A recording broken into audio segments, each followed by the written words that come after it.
Hello বন্ধুরা, কেমন আছো সবাই? আশা করছি সবাই ভালো আছো। শূন্য থেকে শুরু ব্লগে সবাইকে জানাই স্বাগতম। তো আজকে সকালবেলা সোনাকে নিয়ে ঘুরতে গেছিলাম, ওই জন্য আর ভিডিও করা হয়নি।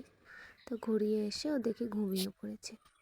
ওকে ঘুম পড়িয়ে দিয়ে এখন আমি বাকি যে কাজগুলো সারিনি সেগুলো সেরে নেব।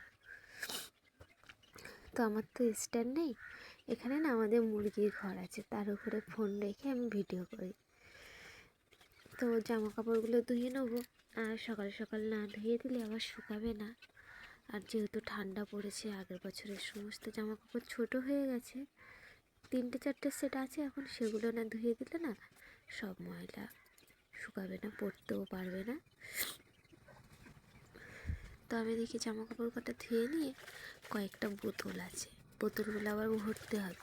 কী হয়, যখন ও জেগে থাকে তখন এই বোতলগুলো নিয়ে কলের থেকে ভরে নিয়ে আসি, আর ও যদি ঘুমিয়ে থাকে তাই কলসিতে করেই জল নিয়ে এসে নিই, কারোর কাছে রেখে দিয়ে কলসিতে করে জল নিয়ে চলে আসি। তো যেহেতু এখনও ঘুমাচ্ছে, তো তো আমি বোতলগুলো ভরে নিই, সেটা তোমরা দেখতে থাকো।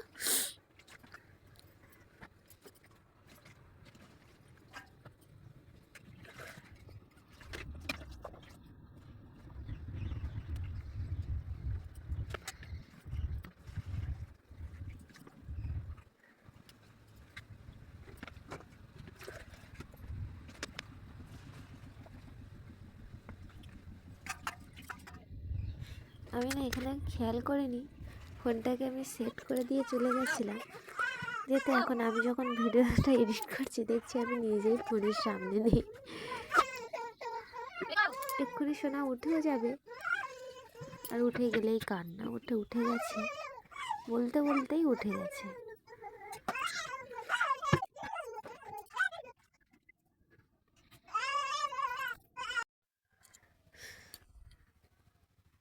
তোমাদেরকে একটা জিনিস দেখাই, দেখো আমাদের পুকুরে কত পার্শে মাছ। যখন রোদ ওঠে তখন এই মাছগুলো এরকম ঝাঁক বাঁধে, ঝাঁক বেঁধে বেঁধে ঘোরে, বেশ ভালোও লাগে দেখতে। তো চলো, মাছ দেখা হয়ে গেল, এবার আমি রান্নাটাও করব। আজকে রান্নাটা তাড়াতাড়ি বসাবো, সকালবেলাতে খাইনি কিছু।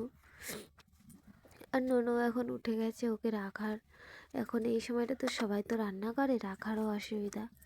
পাশের বাড়িতে দিয়ে এসে রান্না করে নিই, কিন্তু সেও তো এখন রান্না করবে, ওই জন্য ওকে আমি নিয়েই রান্না করছি। আর দেখো রান্নার সময় ও ঠিক আমার পিছনে পিছনে এইভাবে ঘোরে, ভয়ও হয় জানো। যখন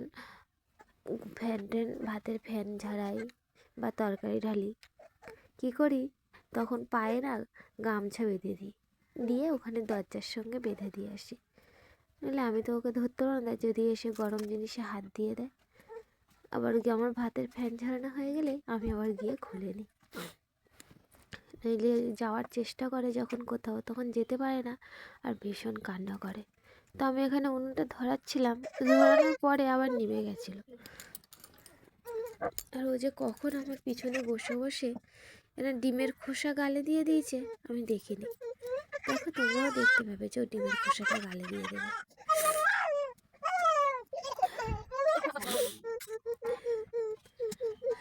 আমার একটু ঠান্ডা লেগে গেছে, আবার অ্যালার্জিও বেড়েছে। চালের ড্রামটা আজকে খালি করেছি করতে, আর আমার চালের ধুলোতে ভীষণ অ্যালার্জি হয়, ব্যাস শুরু হয়ে গেছে অ্যালার্জি। আর এই যে ডিমের খোসা গালে দিয়ে দিয়েছে, আমি তো দেখিনি, ওখানে অনেকটা শোলা ছিল, আর ডিমের খোসা আমি ফেলে দিয়েছি, ওখানে কীভাবে যে একটুখানি ছিল ঠিক নিয়ে নিয়েছে। আমি যখন বের করতে চাইবো কিছুতেই বের করতে দেবে না ডিমের খোসাটা। এই যেভাবে উঠবে, উঠে দেখো ছুরিটাকে নিয়ে কীভাবে কৌটোর উপরে বাজনা বাজাবে। একটু ভয়ও লাগে যদি চোখে মুখে ঢুকিয়ে দেয়, কিন্তু কী করবো, ও যাতে চুপ।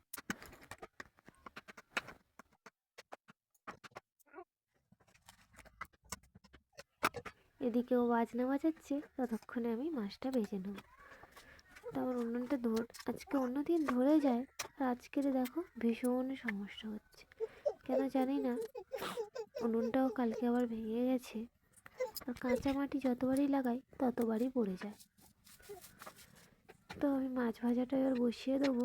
কড়াও গরম হয়ে গেছে, কড়াই তেল দিয়ে মাছটা দিয়ে দেবো। একা মানুষ তো, তাই আর কি মাছওয়ালা এখান থেকে দোরের ধার থেকে মাছ পেলেই নিয়ে নিই। একা মানুষ বেশি মাছ নিয়ে কী করবো, তাও কদিন আসছে না দেখে আজকে একটু বেশি করেই মাছটা নিয়ে নিয়েছি।